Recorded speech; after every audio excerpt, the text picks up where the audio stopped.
En este video que mostraremos son dos. Esta es la primera parte. Demostraremos de que Castillo es inocente y que estos videos serían importantes para el juicio.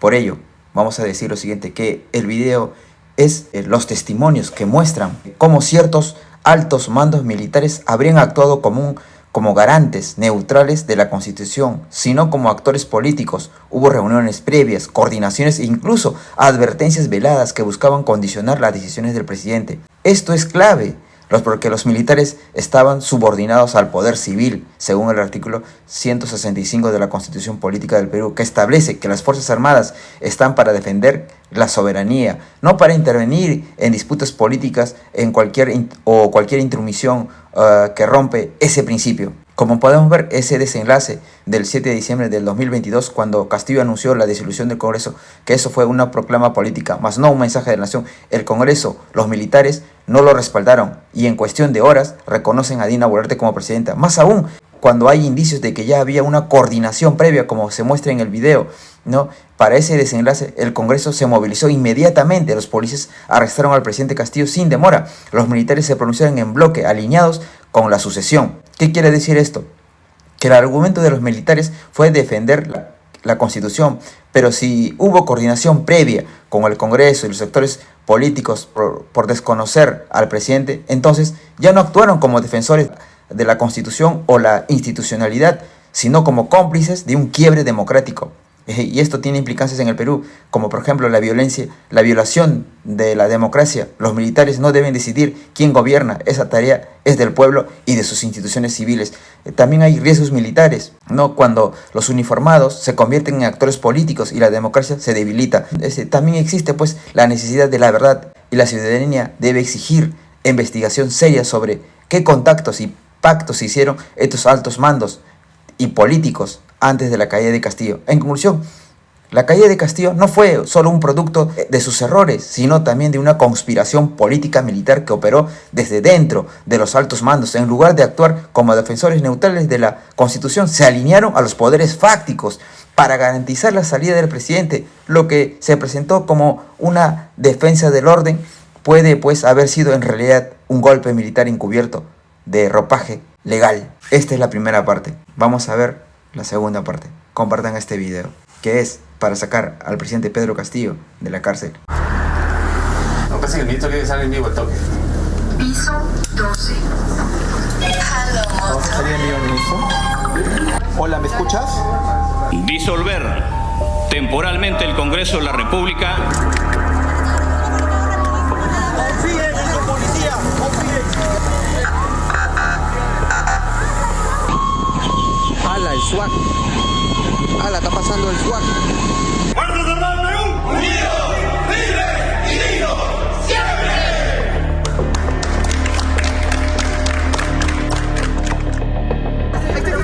No fue una reacción ante un mensaje presidencial anunciando el cierre del Congreso.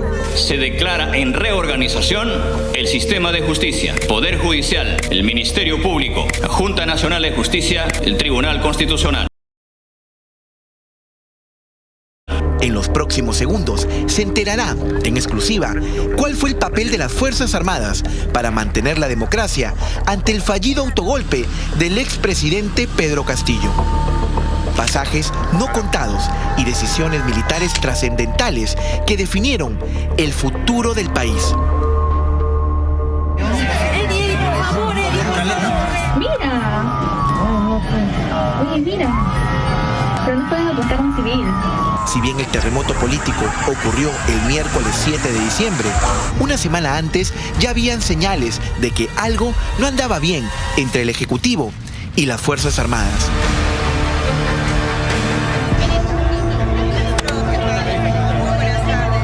En orden, por favor, ya ver. El 2 de diciembre, Daniel Barragán renunció al Ministerio de Defensa de un momento a otro.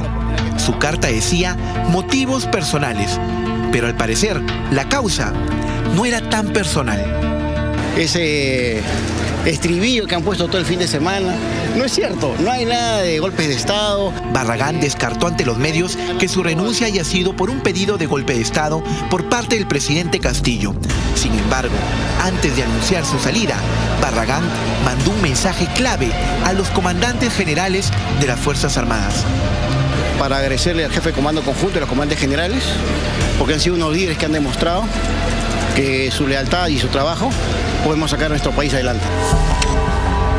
Punto Final logró conversar con varios altos mandos de las fuerzas militares que estuvieron presentes durante una conversación entre el jefe del Comando Conjunto de las Fuerzas Armadas, el general Manuel Gómez de la Torre, y el ministro renunciante, Daniel Barragán.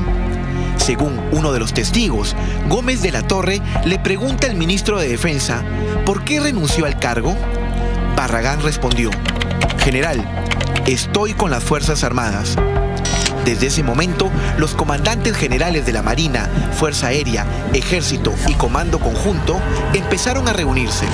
Uno de esos comandantes generales mencionó en la reunión: veíamos la patria en peligro. El centro de operaciones del Comando Conjunto se convirtió en una sala de reuniones donde estaban presentes el jefe del Comando Conjunto, general Gómez La Torre, el comandante general de la Fuerza Aérea, general del Aire Alfonso Atardí, el comandante general de la Marina, vicealmirante Alberto Alcalá, el jefe del Ejército, general Walter Córdoba, y un personaje de civil. ¿De quién se trataba? Pues fue la figura más importante de la reunión. Se trataba de un abogado constitucionalista que asesoró a los comandantes generales en planificar hasta 4 escenarios probables ante la disolución del Congreso. Es decir, los militares estaban siendo asesorados por un letrado constitucionalista, algo nunca antes visto.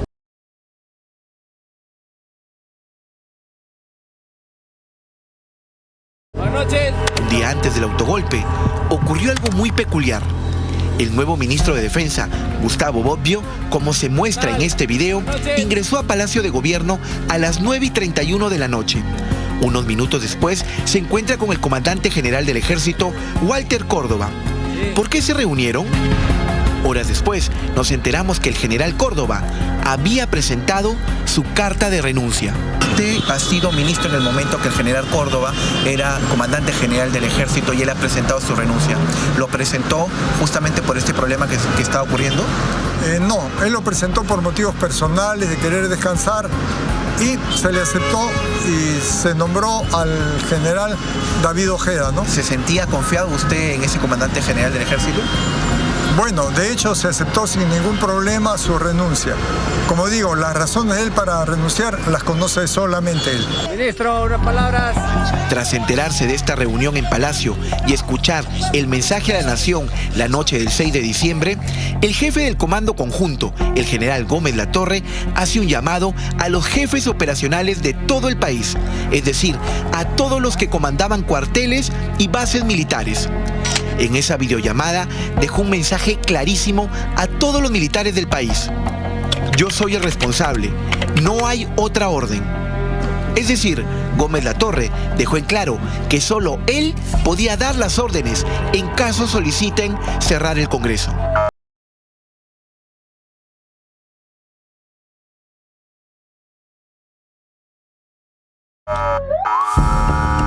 Hay movimiento por acá en el MINDEF.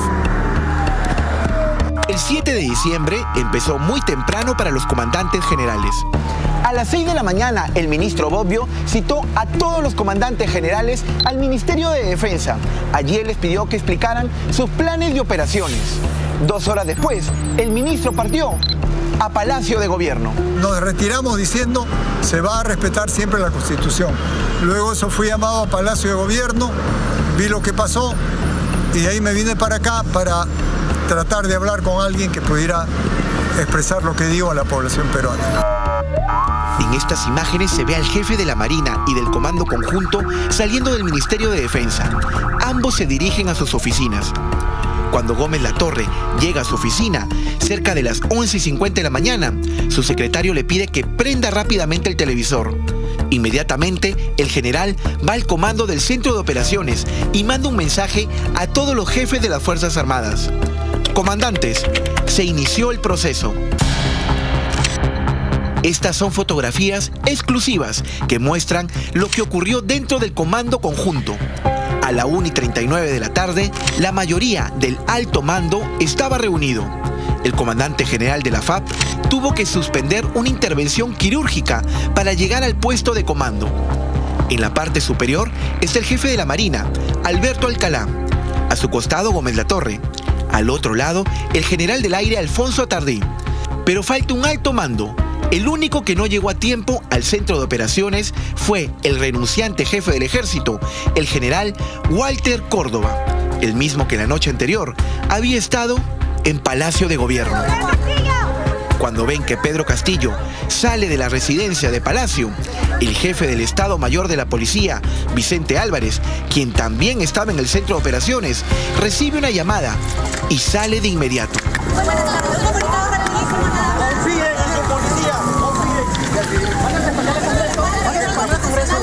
¿Van a respaldar al Congreso? ¿Van a respaldar todo el apoyo al Congreso? ¿Al Congreso? Tiene que decir. General, ¿van a respaldar al Congreso? ¿Van a respaldar al Congreso de la Constitución? ¿Apoya la Constitución? General, Pese al pedido del cierre del Congreso, el jefe del Comando Conjunto decidió no acatar la orden presidencial y comunicó que las Fuerzas Armadas solo defenderían lo que dicta la Constitución.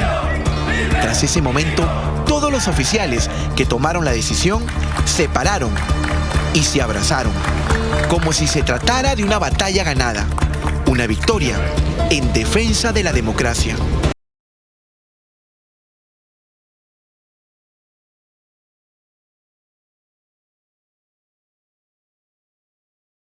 Unidos, firmes y dignos, siempre.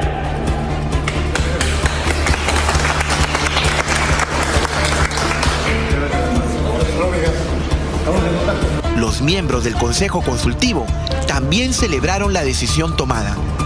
Orgullosos de abrazarme, sentimos honrados del desarrollo de la gestión que no te imaginas qué grande es esto.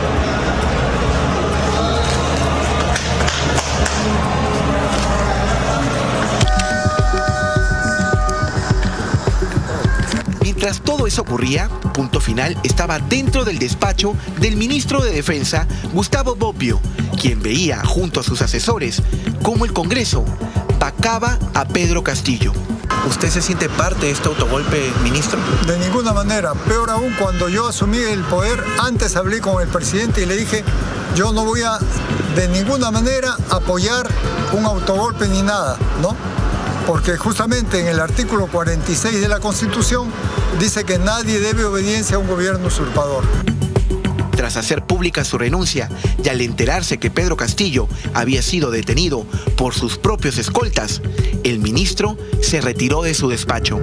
Estamos en el despacho ministerial del Ministerio de Defensa, en pleno caos político, el centro de Lima, muy cerca de la Avenida España. También el presidente de la República va hacia la prefectura, pero este es el despacho del ministro de Defensa. Solo, no hay nadie.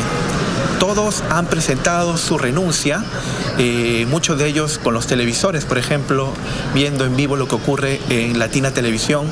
Pero como pueden ver, los despachos están así y es como han quedado, renuncia tras renuncia. Punto Final ha estado en el momento exacto de la renuncia. Por la tarde, en la base naval del Callao, los buques de la Armada peruana hicieron sonar sus sirenas.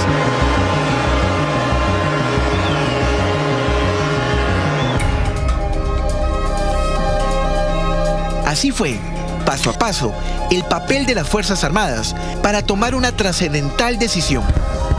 Una guerra donde los héroes alzaron la Constitución como arma para garantizar la democracia.